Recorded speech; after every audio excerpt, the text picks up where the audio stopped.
My name's Lucas, and this happened when I was 14, back in middle school. Me and my three best friends, Tyler, Sam, and Ethan, were tight, like brothers. We'd spend every weekend gaming, skateboarding, just being dumb kids. That summer, Tyler invited us to his family's cabin in the Pennsylvania mountains for a long weekend. His parents were cool, but they were only coming up for the last day, so it'd just be us four for most of the trip. I was pumped. 4 days of no parents, no rules. Just us messing around in the woods. The cabin was old but cozy, tucked deep in the mountains with no neighbors for miles. The first day was awesome. We hiked, tried fishing in the creek, and stayed up late playing cards. But I noticed Ethan was acting off. He was usually the loud, funny one, but he was quiet, staring into space a lot. I asked if he was okay, and he just shrugged, saying he was tired. I didn't think much of it. Middle school drama, right? The next morning, I couldn't find my favorite hoodie, the one with my soccer team's logo. I tore the cabin apart looking for it, but it was gone. Sam said he saw me wearing it by the creek, but I swore I'd left it on my bunk. I was bummed but figured I'd misplaced it. That night, we were roasting marshmallows, and Ethan kept wandering off into the woods alone. When he came back, he had this weird smirk, like he knew something we didn't. It gave me a bad vibe, but I brushed it off. The third day, things got weirder. I had this little keychain, a gift from my grandpa, that I always carried. It was missing from my backpack. I was freaking out, asking everyone if they'd seen it. Ethan just stared at me, not saying a word, while Tyler and Sam tried to help me look. That night, I woke up around 2 a.m. to a faint tapping sound, like someone flicking a lighter. It was coming from Ethan's bunk across the room. I held my breath, listening. Then I heard him muttering, too low to make out, but it sounded angry, almost like he was arguing with himself. I was too scared to move, so I just lay there until it stopped and fell back asleep. The next morning, I couldn't shake the feeling that something was wrong with Ethan. While the others were outside, I decided to check his stuff. I know it's not cool to snoop, but my gut was screaming at me. In his backpack, I found my hoodie, folded neatly, and my keychain, tucked in a side pocket. My heart sank. Why would he take my stuff?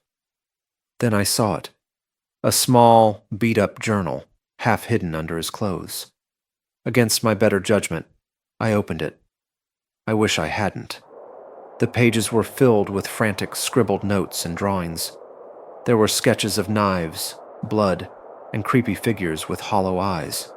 One page had my name written over and over, circled in red ink.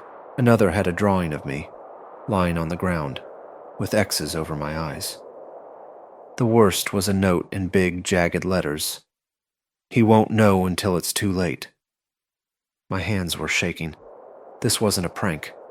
This was sick. I ran to Tyler and Sam, showed them the journal.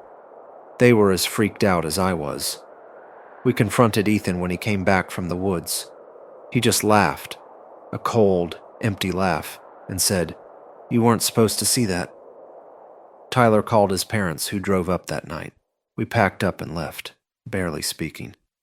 Ethan didn't say another word the whole way home, just stared out the window.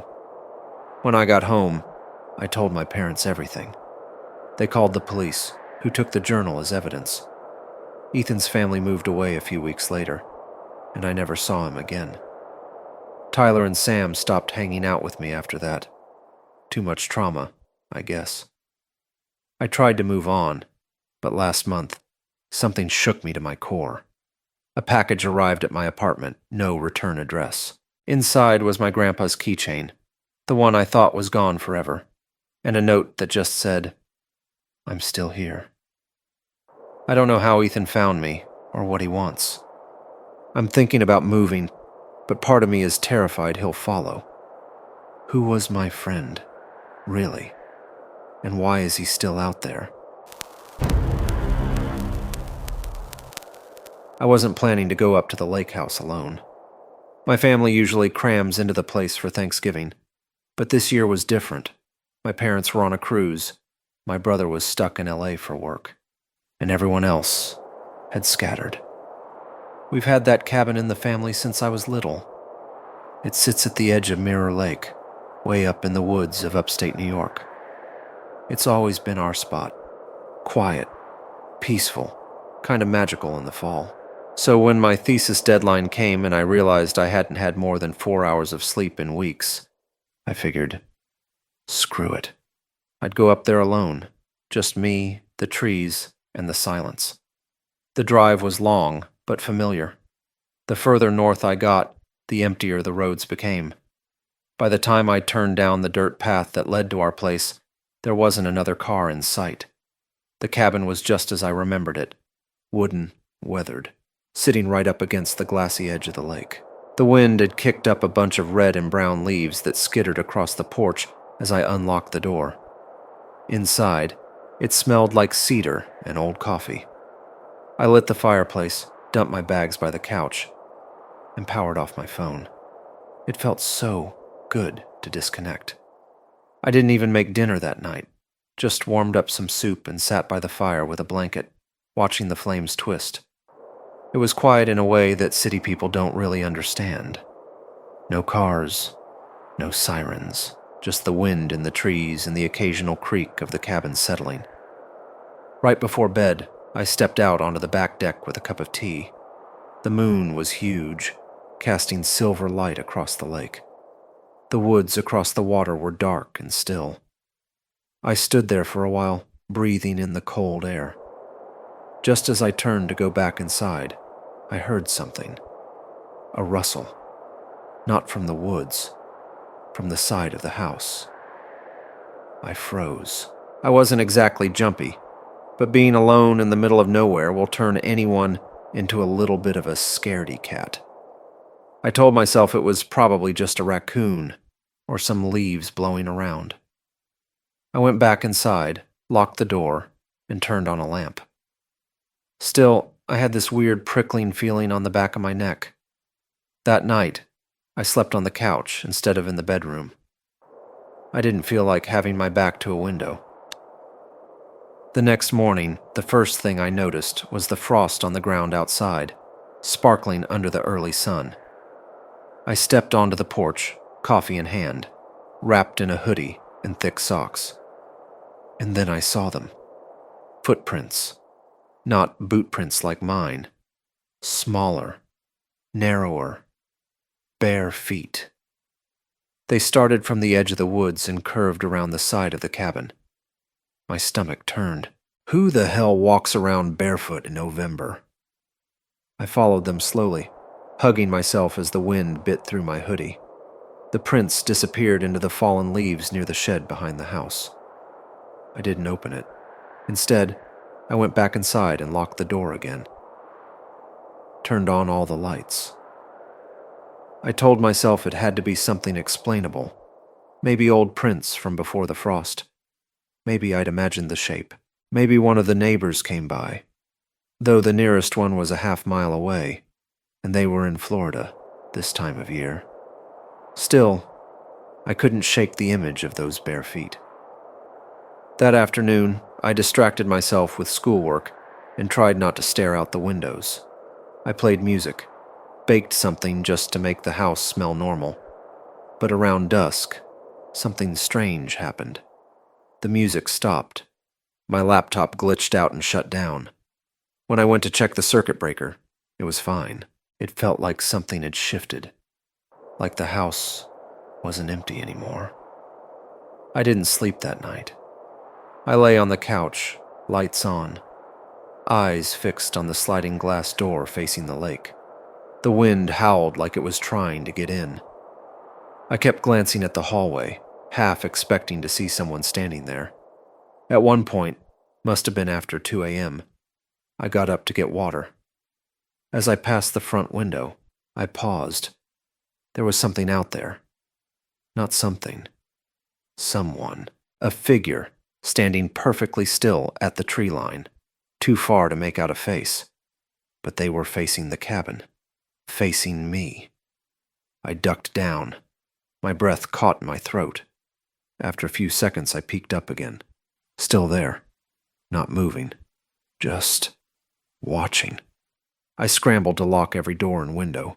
I even shoved a chair under the back door handle. I didn't have cell signal, and the landline was dead. Eventually, I crept into the bedroom, barricaded myself in, and sat with my back against the wall, clutching a fire poker. No footsteps, no knock, no breaking glass, just silence. And in some ways, that was worse. By morning, the figure was gone, but as I cautiously stepped out onto the porch, I saw it again. More bare footprints, right up to the window I'd looked out of last night. And then I saw the shed. The door was cracked open. Against every better instinct I had, I walked toward it. Inside, there was nothing at first glance. Just old tools, bikes, stacked firewood. But then, I saw the corner. A blanket, some wrappers, a soda bottle. Someone had been sleeping there. I packed my stuff in record time. I didn't even bother to change out of my pajamas. Just threw everything into the car and got the hell out of there. About 10 minutes down the road, I finally got signal. I called the sheriff's office and gave them the address. They said they'd send someone out. I didn't go back to the cabin after that. My parents tried to brush it off, said it was probably some lost hiker, maybe someone squatting. But I could hear it in their voices. They were shaken too. A few days later, I got a voicemail from the sheriff.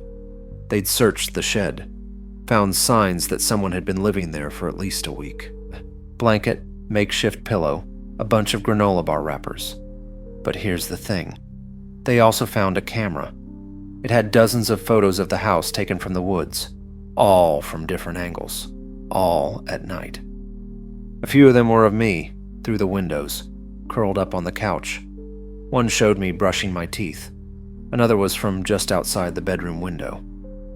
I still get chills thinking about it. The sheriff never caught the guy. No fingerprints, no ID. They think he was long gone by the time they searched. A week later, I got a text from an unknown number. Just one sentence. Nice cabin. Hope to visit again soon. I changed my number, moved apartments. Haven't gone back since. But sometimes, when I'm walking home at night, I still feel it. Like someone's watching me. And I can't help but wonder, what did he want? Or worse, what if he's still waiting? If these stories sent a chill down your spine, go ahead and tap that like button and subscribe for more eerie tales. What would you do if you were caught in one of these unsettling situations? Drop your thoughts in the comments. I'd really love to hear what's on your mind. Thanks for watching, and I'll see you in the next nightmare.